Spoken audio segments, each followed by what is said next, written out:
Reselling Life.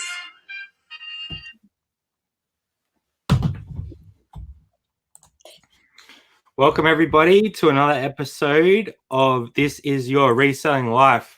Tonight we have another awesome guest, Melissa Ellis, or Mel, from Back from Burnout.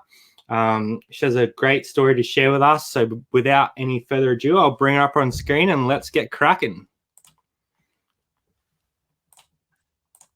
Okay, Mel, how are you? Hi, good. How are you? Great. Thanks for coming along tonight. I'm pretty excited to share your story. We already have 16 people watching us live, so that's awesome. We've got some great people in. We've got Tommy from the US. We've got Drew from Look Mom I'm Hustling. Jasmine's watching. Thrift.me, Sinister, Kelly, Cara. So we've got a massive amount of people already in. So thank you, everyone, for coming along. Mel is 43, currently living in the ACT and has 4 children. So I'm sure she's got plenty of difficult times that she has to deal with. So let's get into your story, Mel. What sort of got you into reselling? So I'd been working as a photographer and as a family photographer, and I hadn't been very well for quite a long period of time, really. So we didn't really know what was wrong with me. I was sick all the time. I was having tests all the time, and I just got to the point where I wasn't able to work very much. So I started to back off on the photography just because I was finding it. I just had too much pain in my body was aching, and I was just constantly in pain, and when your body's hurting, it was hard to photograph small 2- and 3-year-olds and chase after them and carry all the heavy gear, and then sitting at the computer for long hours editing photos because I was a bit of a perfectionist. So I would spend ages editing these photos, and my whole body was just so sore, and the doctors couldn't really fix it, and I was having osteo and physio and massage and you name it, I had it. And so in the end, I think I started to, because I had stopped kind of taking on clients, I started to, it was the first time ever that I hadn't really worked for myself at home. I've always done my own little businesses. So even though I was still doing, I didn't close down the photography business. I was still doing some shoots, but I was just doing less. And I kind of was like, well, what am I going to do? So I just started dabbling a little bit with eBay, and that's really how it came along. And then, I was sick, and we finally worked out that what was making me sick was my breast implants. I had them removed last November. And so just before that, I totally cut doing any photographs. And then probably around, so I had surgery in November, and I didn't really do much eBay during that time. And then in January, I picked it up again. And then it was in about the beginning of April this year where I just decided I really enjoy the eBay, and I still didn't really have any desire to go back to photographing. So I thought, well, why not give this all that I can? And I'm home anyway, so let's just go full time and give it everything you've got, and instead of trying to go to a couple of businesses, just dedicate it all to one. Yeah. So Jasmine's saying that she's heard of implant illness before, and that's probably because someone at my work is actually going through a very similar situation to what you went through, and she sort of struggled to work out what was going on, and all the doctors, like you said in your YouTube video, were sort of diagnosing her with different things, doing different blood tests and giving her different medicines, but it never really fixed the issue. And it's only recently that she sort of worked out what the problem was. So she was saying it's not something that's sort of medically really realized just yet. It's sort of they're still doing testing on it and getting enough data to make it something that they can diagnose. So I really think that there's going to be more knowledge about it soon, because there's just so many, like there's an American Facebook group, and there's just tens of thousands of women all removing their implants, and a lot of it seems to be from women who've had them put in 10 to 15 years ago, and now these symptoms are all coming out. So I really think there's a lot of the surgeons some of the surgeons who are used to put the implants in are now full-time just taking them out. They won't even put them in anymore. So my surgeon definitely believed in it. The GPs are a little bit different. They don't really, they're a bit skeptical, I think. They just don't know enough about it. But I think they're seeing more and more women. Yeah. And I only really found out there'd been a documentary on 60 Minutes, and a few people had kind of said to me, "Oh, that sounds like you, like that woman with breast implant, she sounds exactly like how you feel all the time." And I was like, no, as if it's my pain was down the sides and stuff. It wasn't like, it wasn't at the front. So I was like, no, as if it's those. So yeah. I was in a photography group, and another photographer, she'd had heaps of time off work as well, and I didn't know her story, but then she kind of came back into this photography group with a new lease on life, and she was like, "I've had my implants removed and I feel fantastic," and kind of messaged her, and I was like, "Tell me more," and she put me into this Facebook group, and I swear 2 days later I had made the call to the surgeon and went up to Sydney, saw the surgeon, and was booked in like 2 weeks later to have them removed. Yeah, and I'm sure that's not an easy decision when you go into that for a reason. You sort of get that for your own your own personal reasons, and then to realize that that's the thing that's making you sick. I'm sure that'd be quite difficult. Yeah, it's an expensive lesson to learn. Oh, yeah, absolutely. It's expensive to have them out as it is to put in. Yeah, yep. That's what my friend at work was saying. So she's sort of halfway through the process. So I think she's definitely gonna be better off once she goes through it. So and the thing is, beforehand she was a very healthy person. Like, she works out a lot, and it literally changed her life. Like, she's not well now. So yeah, I just looked. I mean, you can see the photos of me. We took photos the day before I had them out, and then you took photos 3-4 weeks later, and it's like looking at a different person. Like, I was so sick, and I was so fatigued and so tired, and just I was really like a shell of myself, I think. Yeah. Someone's got a good question here, and I guess it depends on how in depth you want to go into it, but they've asked, were they leaking or were they breaking down over a period of time? Is that something that you sort of worked out what was happening? Or so ever since I'd had the implants for 12 years. I got them after my third child was born, a year after he was born, and I was just left with nothing after breastfeeding, and I was really skinny at the time as well. I was probably 15 kilos lighter than I am now. So I was tiny, and there was just nothing. And I think the surgeon had kind of said to me, every year to kind of have an ultrasound and just keep your eye on them. So I did that all through those 12 years. I had just a checkup ultrasound every year, and there was never any ruptures or anything like that found. I had an ultrasound the week before they removed them, just to just to double check everything. And when he removed them, they weren't ruptured or anything, but they were capsulated. So basically what that means is the implant kind of grows like a capsule around it while it's in the body. And that's basically any foreign object that goes into the body, the body will automatically grow this capsule kind of around it, which helps protect it from the foreign object. But mine had it's what they call a capsular contracture. And basically it's if you can imagine the implant, and it's like them tying a elastic band around it, so it's gripping it really, really tight, and the implant is trying to squeeze out.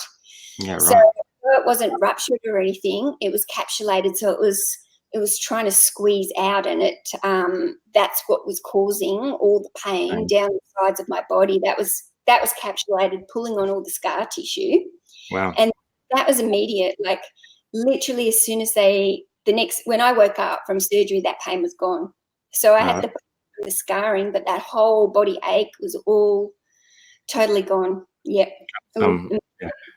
It's fantastic that you sort of, you worked out what was wrong and it came to be that's what it was. Like you obviously went through a pretty hard time, but you're able to work through that and sort of find an out, I suppose, which a lot of people probably wouldn't get to that point where they're like, well, this is the problem, because it's not something that's readily talked about, I suppose. So I think I was lucky as well because I was working at home at the time, so I was kind of able to work my own roster and roster myself off when I needed it. And I've got a really supportive husband who is the main breadwinner in our family, so I was able to kind of step back a little bit. But yeah, I'm kind of really thankful because the whole journey has brought me to where I am now with this, which I might never have even found that if I wasn't taking time off the other day. I think that talks that piece of like sometimes adversity brings better things at the end of it. Like you sort of go through a really hard period, and by going through that experience, something better blossoms out of that. So I think that's sort of what you're saying about the eBay is, you're sort of focusing on one career path, and then because of what was happening, you sort of had to morph that into something else. And I'm sure that your photography background has helped your ability to list good quality photos. So I think as well, like while I was sick, I'm always been quite an anxious person and had anxiety. But I think during the process of those few years, the anxiety was heightened because we just couldn't find what was wrong. And I seriously thought like I was going to die or something. Like what was wrong? Why couldn't they find it? So my anxiety was heightened, and they did put me on anxiety meds, which I'm still on, and I'll probably try to wean off those soon. I think I just want to clean my diet up a little bit more, and then I might try and wean off them a little bit. But I think one thing that became really apparent was how so many avenues of photography made me anxious, and it was like a vicious circle. And then moving to eBay, there's no anxiety anymore. There's nothing to be anxious about. Like if I don't like somebody, if I don't like the way they speak to me, I just block them. I don't have to deal with it. Like it's helped my anxiety, which I think was such a big part of my life as well. So I just feel like eBay works so well for me because it just helps ease that anxiety. I just don't have anxiety like I had anymore. So you've got that like sort of degree of separation and not that direct contact with the client at the end of the day. So I'm presuming with photography, you're always trying to present the best quality photo to the client, and it doesn't matter sometimes how well you think you've done. It doesn't suit what they like. So I think eBay is a great medium for someone that has that background where they do photography or whatever they do. It's a good sort of midway point between using that skill but using it for something that's not going to give you that anxiety. So I think it's very cool. And before was a photographer, I actually owned I set up myself and owned an online party shop. So I built my own website, and I used to sell kids party supplies online. So I did that for like 5 years before the photography. So I kind of feel like the two of them, of the selling party supplies and then the photography, merging the two of them together has really that's just been awesome for the eBay. Yeah, because you're sort of bringing the business perspective to it as well, which is cool. Yeah. Iris said, I think there's a lot of people in the reselling community who have mental health issues. It should be more regularly talked about. And I think that's a very valid point. Like, especially like that first episode that we did with Bronwyn, the amount of people in the chat that were sort of agreeing with what she was saying or able to identify with her struggles. And I think the world these days is quite fast paced, and it's very easy to get bogged down by that. So I definitely agree with that statement. Yeah, I agree as well. We have some awesome people in chat. We're up to 31 watching us live, which is awesome. I don't know if you know Bumcrack Picker, but he's a mod to a lot of channels. He does a great job at modding. We've got Tommy in it, as I said, Peter, who is Look Mama Hustling's, I guess, creative photographer. We have Trent. We have who else do we have? Cara, obviously. Shirley's just dropped in. So there's a heap of people in the chat, which is awesome. And I guess, so you have 4 children, aging from 18 through to 9. So you've got to, I'm sure that keeps you very busy, especially those teenagers. 3 of them is got to keep you running around, I'm sure. It does. I have to say it's probably easier for me, though, with the grown-up kids than maybe my story might be quite different than somebody with the small kids. It's I'm not dealing with sleepless nights, and I'm not dealing with having to put kids down in the middle of the day. I don't have to carry kids along with me while I'm thrifting. I'm more dealing with teenage kids going to party and getting drunk. Just worrying yourself to sleep. That's right. I'm not getting any sleep on a Saturday night because I'm worried where the kids are at the party. So, I guess the kids, being as old as they all are self-sufficient. They're able to do everything themselves. So, I guess even though I'm still really busy and I still run them around and I'm still cooking for cooking for all big teenagers is huge.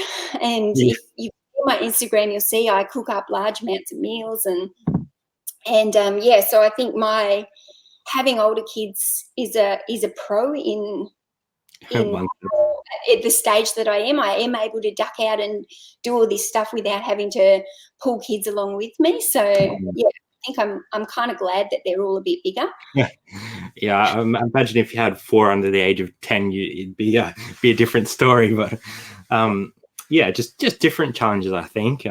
It's just a different way, and having sort of that having that, I guess, not responsibility, but you sort of take on that task of preparing meals and stuff. So do you have a sort of schedule in your day where you sort of get up at 8 and you start listing, or how do you structure your day-to-day sort of reselling journey? Okay, well, I'm not a morning person. I've never been a morning person. I don't think I ever will. I'd love to be in the 5 a.m. club and get heaps done and sit up and meditate and have my tea before everyone wakes up, but it just doesn't happen. Yeah. So basically, I don't really start my day until after I've done the school run. So, obviously I get up and have my breakfast and get myself ready and stuff, but I don't need to dress the kids. They all make their own lunches. So that side of it is all done. And I guess the Sundays when I try and meal prep mostly for the week. So I'll try and make up a whole heap of individual lunches or some meals just to kind of help me out on the weekdays because I'm not that morning person. I tend to work the full day until school pick up, and then I'll quite often come home and I'm still working for a few hours, maybe up till dinner time, listing and stuff. So I'm busy in those afternoons. So the more meals I can have ready and things prepped, the better. To be able to sit down after dinner and do whatever. Yeah. And do you sort of have a set routine for sourcing? Like, do you source on weekends, or do you source middle of the week, or do you have a sort of a route that you sort of take to get what you need? I normally thrift on a Monday to start with, and it's not really for any specific reason except for I don't really keep a death pile here.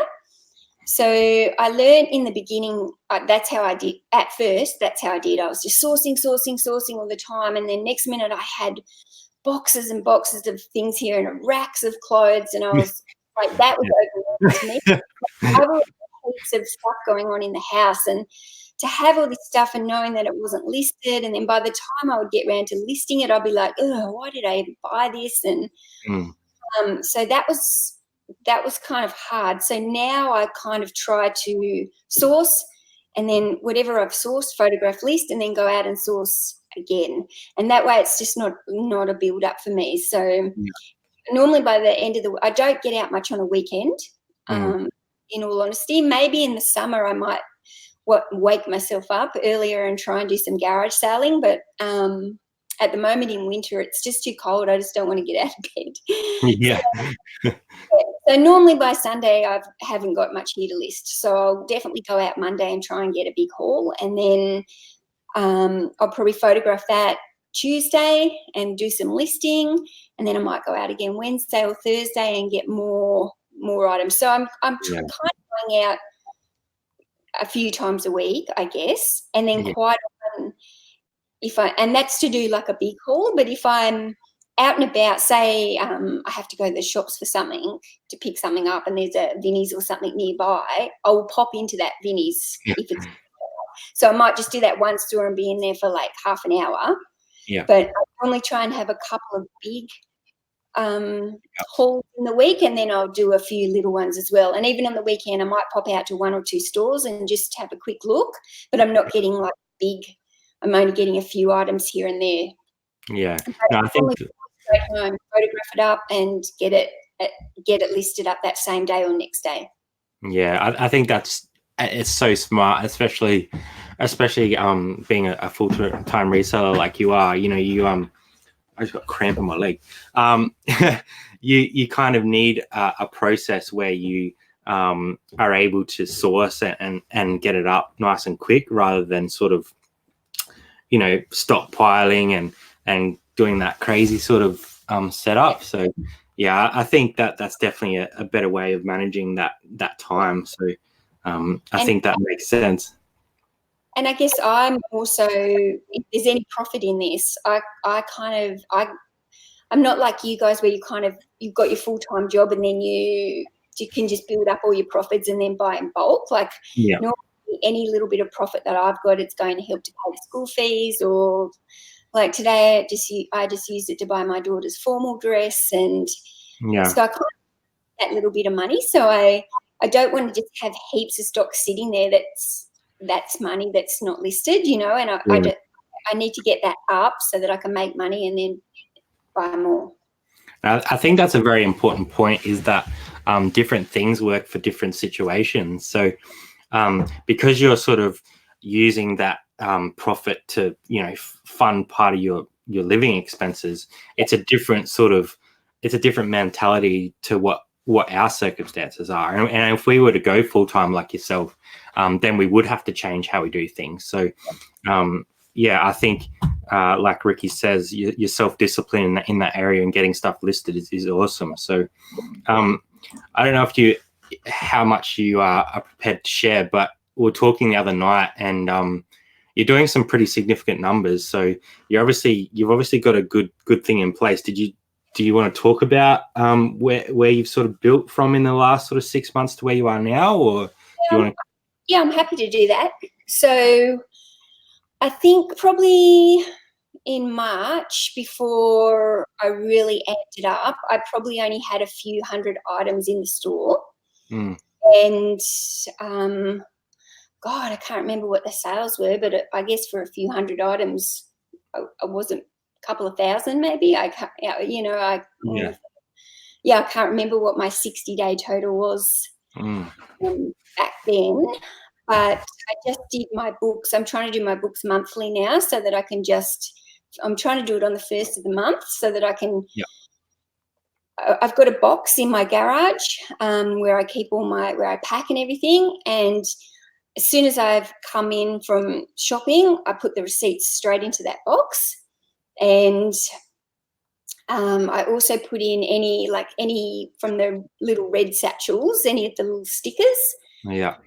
Tracking it, I'll put them on like the back of a business card, and I just kind of write the date on it, and I keep that all in this box with the receipts. And then on the first of the month, I'm going through and I'm doing all my bookwork, so I can see where I at and if I'm growing and stuff like that. So, yeah, I just did my August numbers and I did 8,000 in sales for August.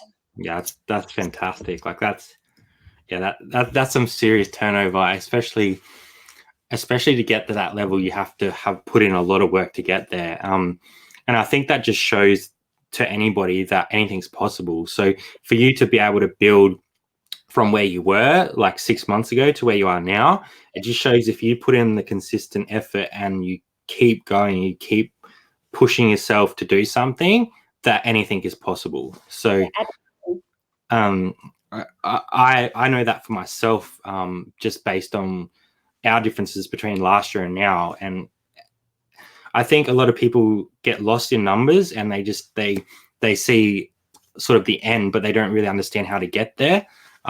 So by just talking about how you sort of got to where you are by, that process of getting listing up as soon as you get something, then going back and doing it in that sort of structure. I think that just really shows people that these things are possible, and the more time you put in, the more effort you put in, the more you will get out. Yeah, and I mean, there's definitely some days where I'm putting in big hours. I'm doing it the whole time that the kids are at school, and then I'll do it maybe a few hours in the afternoon, and I might even jump back on in the evening and do a little bit of listing. Yeah. But I don't maintain that all the time because I just get too tired. So like today, for instance, yesterday I did a haul, and today I photographed about 12 items today because it was all denim, so it kind of took a little bit longer to photograph. But I managed to get those 12 items done today. But tomorrow I've still got the rest of the haul there, so I'll do all that tomorrow. But it was only because today I kind of got sidetracked. I was cooking, and there was just other stuff going on today. So not always do I have 8 hours to just spend. Like, even though I say I'm full-time, I don't always put in 8 hours. Yeah. Like a regular full-time job, sometimes it's a few hours and sometimes, it literally is 8 to 10 hours. So, but it just evens out. If I need to take time out, then I just take it. And that's the advantage of reselling is you set your own hours. And if you can have that discipline, whether it's, you do 4 hours one day and the next day you do 10 or you do 6 a day, if you can have that discipline to motivate yourself, then you're only setting yourself up for the future. So Cara is saying, how many items would you say you're selling in a month, Mel? Probably about 200. Yeah. So your average sale price is what, $40-ish per item? Yeah. That's awesome. Yeah. Everyone's saying great sales figures. That's a great result. Amazing figures. Very nice. Inspiring. And I think that's the advantage of this sort of chat, is that you can see other people succeeding and it gives you motivation to succeed yourself. So yeah, thanks for sharing that. That's awesome. Look, Mom's saying that's hustling. Look, I'm a mum, I'm hustling. Hustling.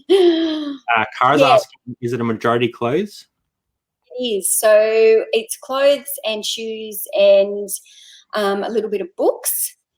I wouldn't say I make huge money off books. A lot of them there's not a whole lot. I mean, occasionally you get a book that you sell you make quite a decent profit off, but for the majority of them, they're, a few dollars. But I still find that it's a bit like Rod with his DVDs. They tick over a little bit. And do you have a set margin that you sort of have to make per item? Like, do you go into a store and go, all right, I'm not going to buy this item because I'm not going to make $15, or is there a set figure that you have to make for it to be worth your while?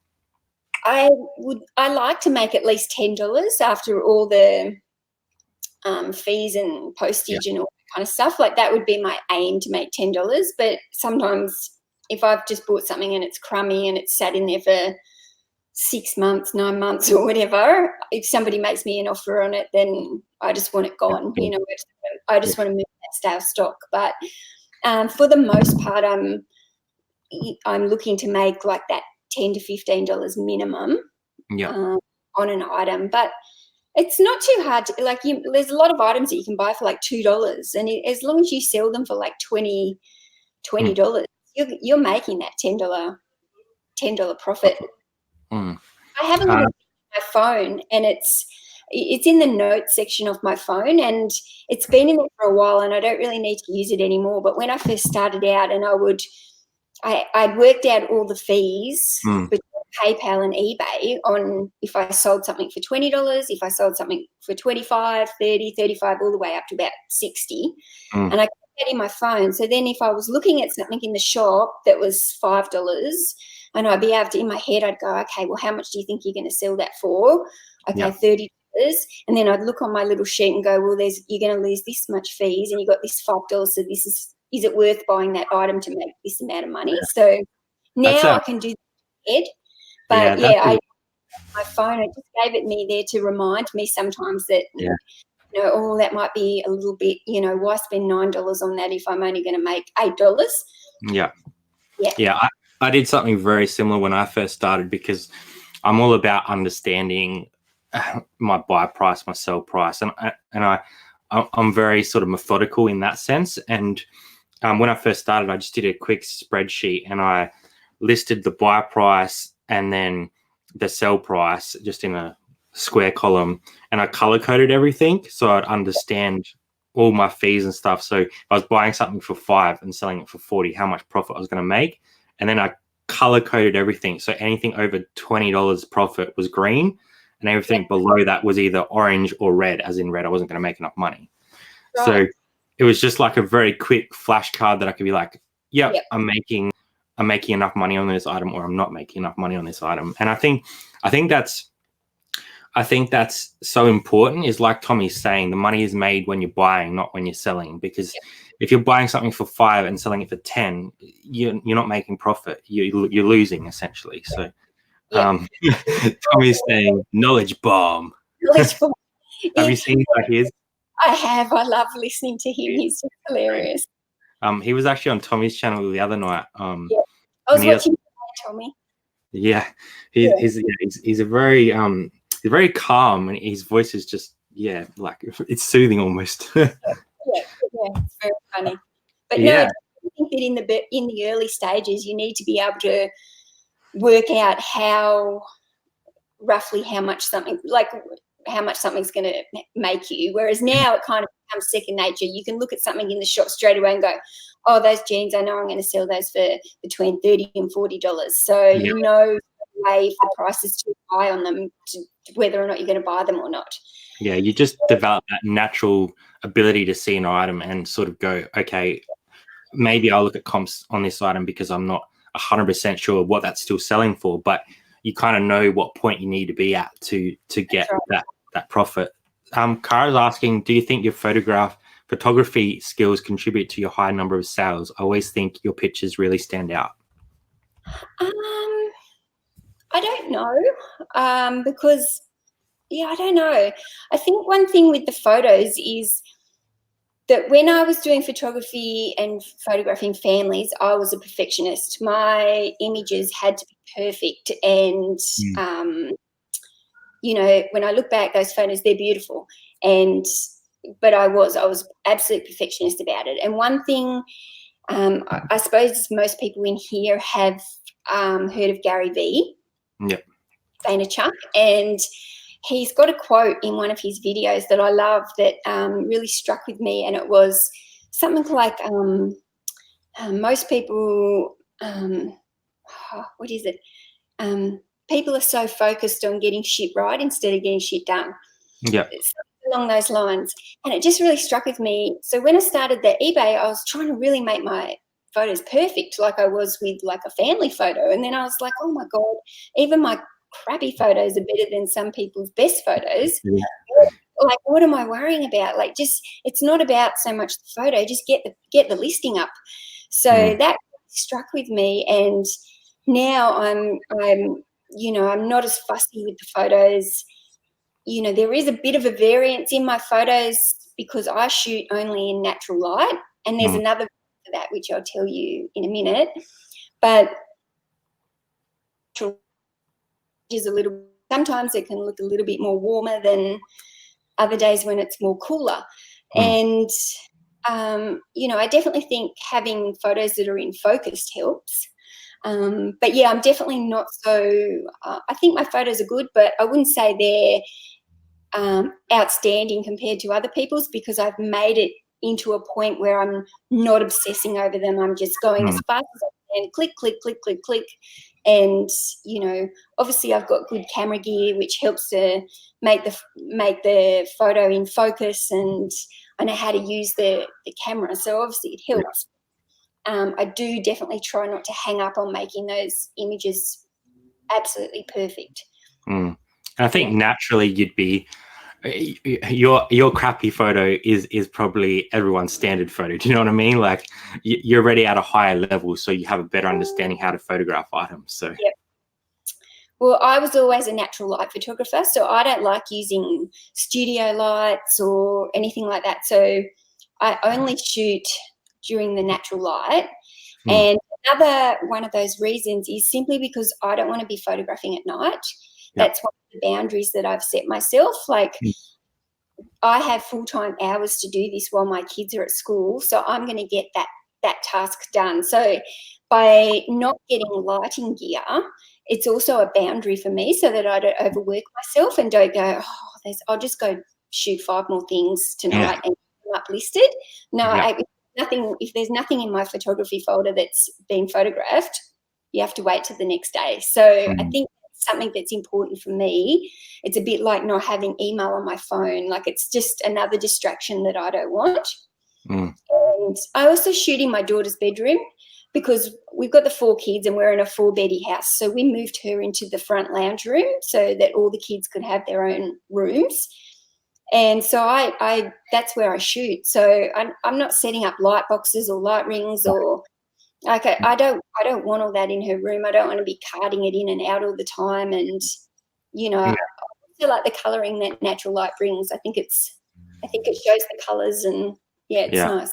I think again that sort of comes down to different circumstances. So like for ourselves, we can't photograph in the day because we would only we would have Saturday and Sunday, and that would be our only options, and we don't have a room that sort of has that natural light. So look, Mum is saying, what is your gear kit? So I'm presuming he's talking about your camera and that. So I shoot with a Canon Mark III, and at the moment I am using the 35mm lens to 35. I got the 35 on. So it's not my favourite lens for photographing stuff, but it's a nice wide angle for shooting clothes and stuff. And I think everyone has something that sort of works for them, and obviously having a background in photography puts you in a better position because you understand all that sort of stuff. So Sinister says, hey all, I'm back, we'll watch the replay. Look, Mum is saying very nice. So we have 35 people in the chat watching, so that's awesome. Still got a heap of people. That's amazing. Thanks everyone for coming along as well. So there was a few other questions that I had for you in terms of, I know that you've recently started a YouTube, and I think you've got 4 or 5 videos out now. And you know, you started off talking a little bit about your journey, and now you're sort of branching out into other things. And what was the sort of motivation for you to start YouTube? What was that catalyst that sort of drove you to that? I think it was, so when I started my Instagram, I started that when I was sick, and I just needed some positivity, and I started this account just to kind of inspire myself and follow other people that were inspiring. And I blocked everybody I knew from that account, and I even blocked their friends of friends and stuff. Like I just wanted it to be totally anonymous. And I think once I hit 1,000 followers on that Instagram page, knowing that none of them were anybody that I knew, you know, I didn't have a few hundred on there that were my friends and family, like, or acquaintances, or like it was 1,000 random people that were following me and seemed to be interested in what I was doing. And the more I was doing the eBay, it seemed to be the more people were interested. So I think once I hit that 1,000 mark, and I kind of thought, okay, I've been going hard at this now for about 3 or 4 months. Now's probably, while I'm still in the early stages of going into that full-time really trying to build this up, kind of thought, well, maybe now's the time to kind of share that journey and come out of the woodwork a little bit, and just see if I could, help others, or just have people follow along, I guess. Yeah, and I think a lot of people relate to, having children, or doing something from home. So it's an awesome medium to share your story. So sort of putting your face, a face to a name or a face to an account, I think it's pretty cool. It's always awesome to find new YouTube videos and new resellers, just to learn what they do and how they operate, because like I said, everyone's different. Everyone operates in a different way. So, and I think looking through YouTube, I was watching lots of videos, but most of the mums who were doing it, well, most of them were in America, and most of them had small kids. There wasn't really anybody who had the grown-up kids who had the kids all at school and were just doing this in between. So I kind of felt like maybe I was a little bit different there, and there was other people that might be the same, but they might be looking for that information as well. So I think everyone's story has validity, and I think there is a gap in the market there, like you said. Like, there's a lot of sort of mums talking about reselling with younger children, and there's a lot of couples doing it part-time, but having that full-time person with sort of middle-aged kids, that's a different avenue. So I think there's a gap there, definitely. Nicole's saying, missed the start, we'll watch it back later. I love Melissa's YouTube channel. She is so entertaining and funny. It's a great combination of thrifting, food, coffee on the go. Yes. I've just done another video. I've been videoing myself yesterday and today, and I'm putting it together for another video tomorrow. But I don't know, I just feel like I keep going on these big tangents and repeating myself, and I say a million times, and don't we all? Used to it. Like, I'm kind of feel like I'm all over the shop, but try and work it out better. Yeah. Some days, like even our intros, we have to shoot 3 times because I've stuffed it up or I forget how to speak, which happens regularly. So, Peter, being only new to this community, I love the reselling video content that everyone makes. I think it's an awesome idea to document your journey. Everyone has something to share. Absolutely. And Sinister saying, agreed. Here's a good question. Do your kids hustle at all? They don't hustle with reselling, no. So, the 2 older kids have jobs, and, my older daughter especially, she's 18 and she's in year 12, but she works about 4 nights a week at the club.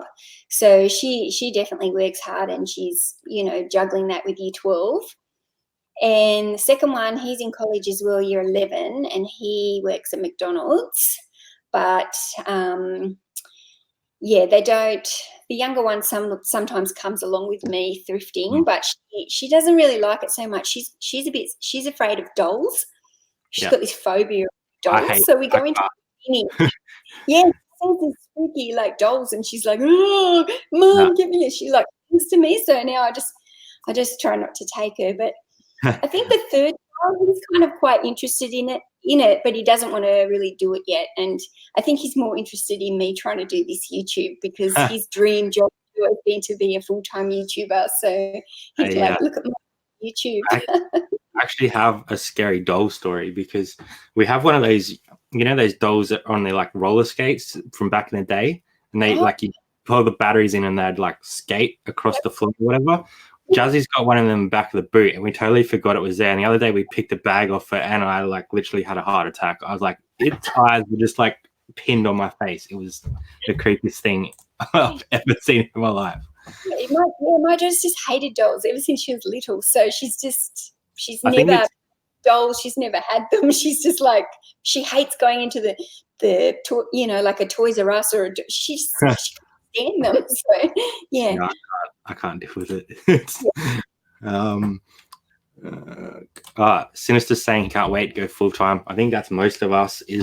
I think with eBay, as a reselling tool, you kind of, once you start getting up to a sort of level, you start seeing that light at the end of the tunnel, and it's sort of hard to get to that point. But once you get to that point, it's so motivating because you want to be working for yourself. You want to set your own hours. You don't want to have to work for somebody else.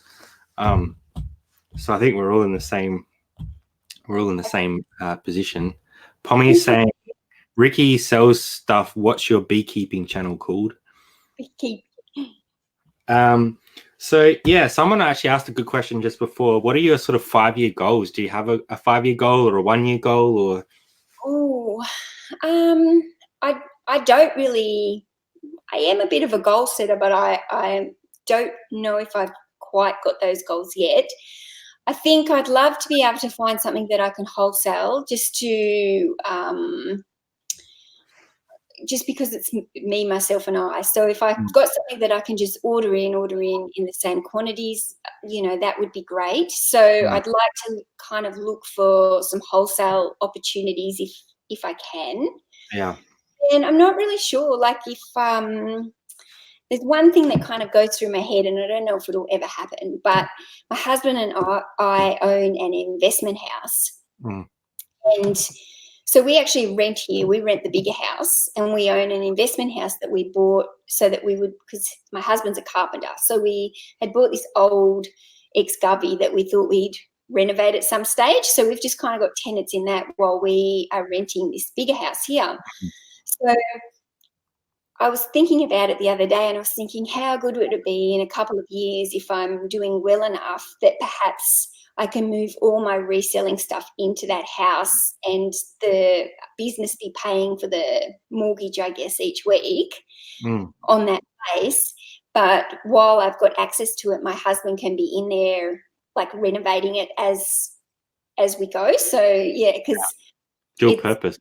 Yeah, he can just kind of be doing room by room at his own pace while I've got this whole big 3-beddy house to just kind of work from and have storage. And, I thought, I could have this garage set up, and I could be picking up free stuff from the, the gum tree and the side of the road, and I could build this I could have a garage sale every weekend in this house, So I don't know, I don't know if that'll ever happen, but I kind of feel like the mortgage probably on that house probably isn't a huge amount different than a storage unit. So I guess if it gets to that point where I have to get the stock, there's just too much of it, then that would maybe be something that I would look into and consider. Yeah. Yeah. Saying your husband's a chippy. If he gets bored, I have a shed that I'm looking to line. So yeah, it's I'll send him over and I'll put him to work. But yeah, they're all sort of dreams.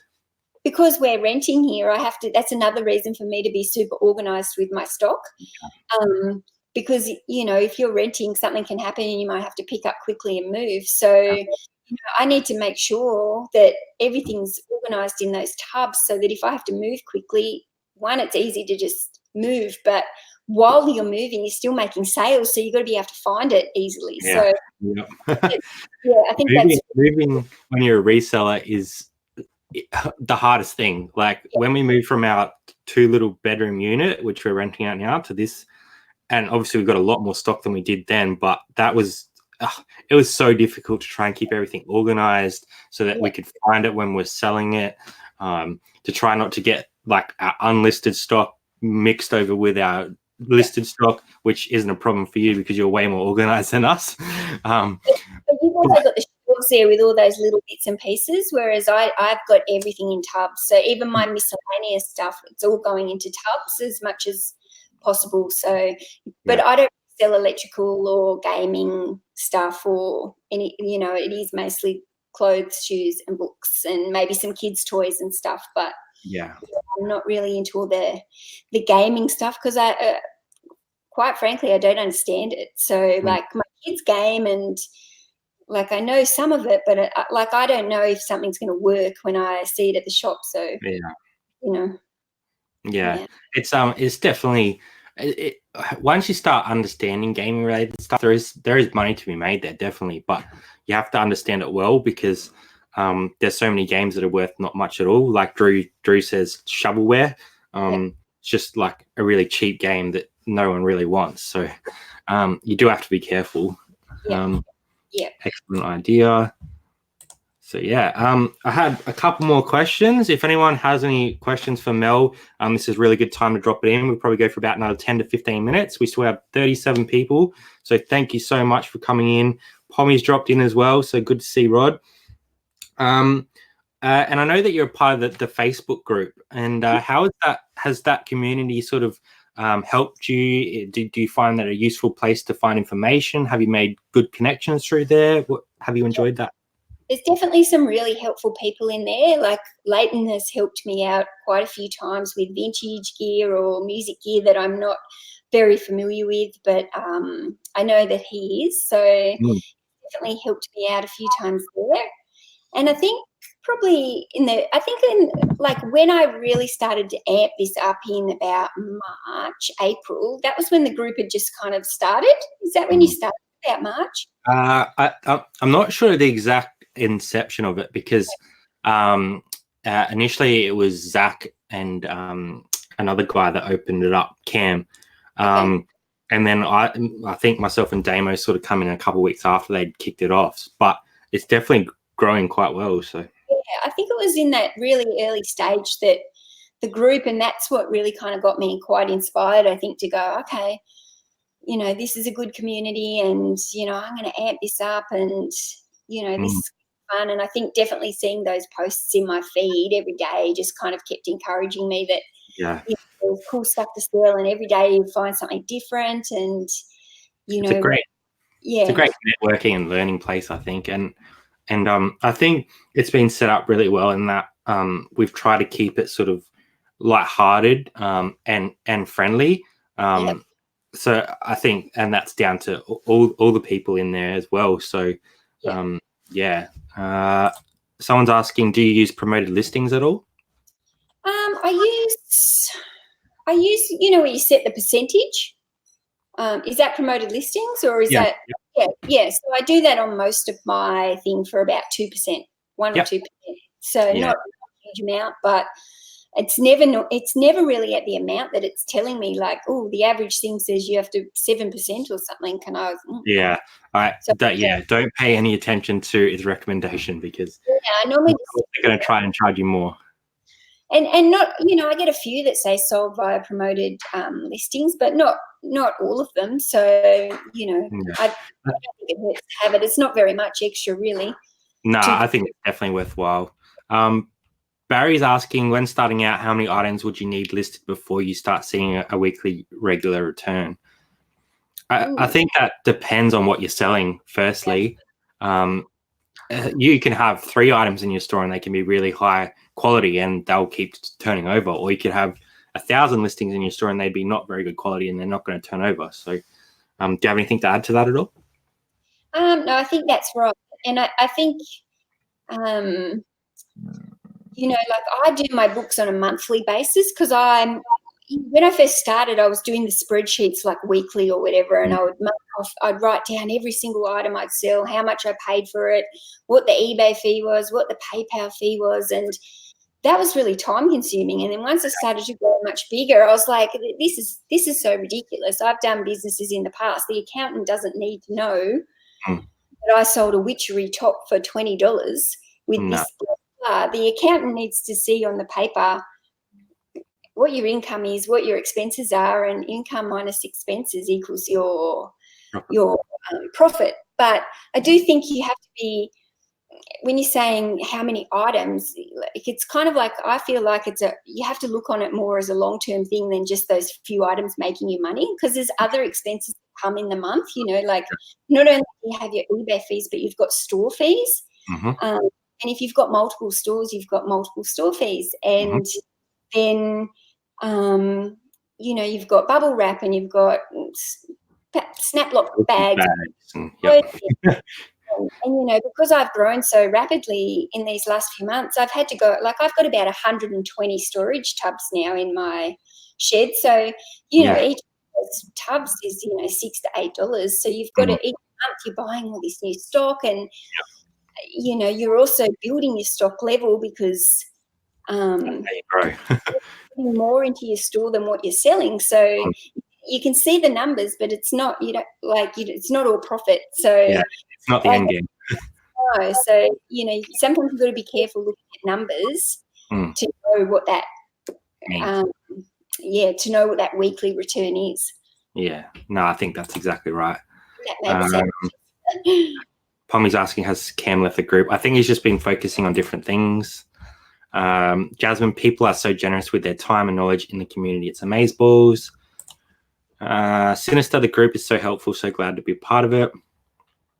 Here you go. Question: do you have multiple stores, Mel? Yes, I do. However, they're only new. So basically, my main store is nearly at 1,200 items. I think I'm at about 1,180, and it's actually taken me quite a long time to grow that now, because as soon as I put 10 or 15 items in it, I'm selling, 10. So it's taking longer to build those numbers up now. But I think it was probably as I hit, once I got over that 1,000, that I started to think, okay, we're like, I'm building this rapidly. So where are we going to go from here? Because I knew you could only have 1,600 before you'd have to go up to the anchor store, and it jumps quite significantly. Like it goes from like $60 a month in store. 100. Yeah, you can list more than 1,600. You just got to pay insertion fees. So it's just whether that insertion fee is worth it against that item type of thing. So I think it's smart to have a secondary store. Yeah, I kind of like, once I got over that 1,000, that's when I started. I wasn't thinking of it at all until after I hit the 1,000. And then I was like, okay, I've got to look a few months in advance now, because I am growing this and I do want to keep going further with it. Yeah. I opened up a second store, and I just didn't even realize that there'd be so many restrictions on it. I think because my store that I used to sell, like I've had for years and years and years, so I didn't really have any restrictions when I started selling. So when I opened up this second store, I was like, oh, this is going to take forever. Yeah. So I filled up my however many I was allowed, and then I just had to sit there for a month with not being able to list daily. So I kind of didn't plan that out very well. I listed as many as I could, and then had to list, and you can't end an item and resell it, because you still it's still a listing. Yeah, so I kind of was like, oh, how am I going to, I'm not feeding the beast. So the sales were, not, but they were quite, they were coming through about one most days. So yeah, I think that's initially. When you start an eBay store, it does take a while to break those shackles. So But then I kind of thought, oh, look, this is going to take so long. I might even open up a third one and get 2 new ones going at the same time, and then maybe by October I'll be off restrictions for both of them, and if I can work on it, I'll have photos ready to go in some folders on my hard drive. So come October, in that period just before Christmas, I'm going to try and bump up those.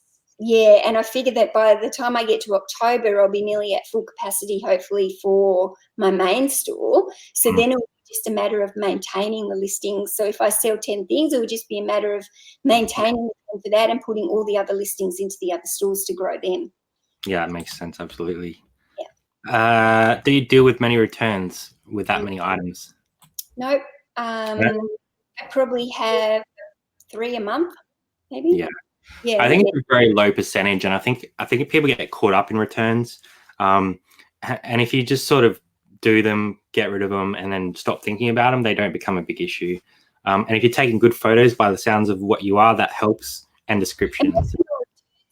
Because they don't fit. So they're not actually because there's a problem with the item or anything like that, or that they've ordered it, it doesn't fit. And I do have returns on my listings just to try and avoid them. However, I will not return one. But if somebody says to me, look, I bought this and it doesn't fit, I'll just say, sure, no worries, you send it back to me. I'm not going to cover your postage, but I'll certainly refund you on the item. So Makes some people sense. then choose not to even send. It's not even worth it by the time they pay their postage, so they just don't even bother to send it back. Yeah. Barb's asking, do you sell the same type of items in each store, or have different stores for different things, like one for clothes, one for books? Well, the two new stores, because they're only new, and like I think the third store, I'm only allowed to list up to 100 things, so it's literally got about 50 in it at the moment. And the second store has probably got about 200, maybe 200 things. I think I'm allowed 400 in that now, so that will be the next store I kind of work on more, and then I'll just try and put one or two things into the third store just so that it's slowly feeding it. But you're not going to separate type items by type items. You're just going to have it like a general store that people just come and pick whatever they want. Well, I'm thinking that I might have the main store as more the clothes and the shoes, and then I might have one store that's maybe all the miscellaneous stuff, so it doesn't kind of all just mix in with clothes and shoes. So I don't buy a lot of miscellaneous, but you know, I won't say no to it either. If I see some Tupperware there and I think, I'm going to buy that Tupperware for $1 because I know it's going to sell for 20 to 30, I'm not going to knock it back. So, but maybe I keep that kind of stuff separate, and even books separate. So, So I do like selling books, probably because I like reading books, but books are hard to store because they're heavy and take up a lot of room. They do.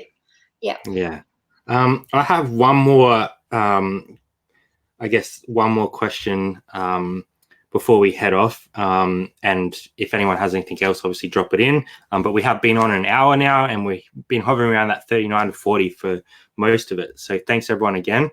The last question I have for you is, what sort of advice would you give a brand new reseller? So if you were to give one little knowledge bomb, as Zahir would say, what would your knowledge bomb be? What would you tell people?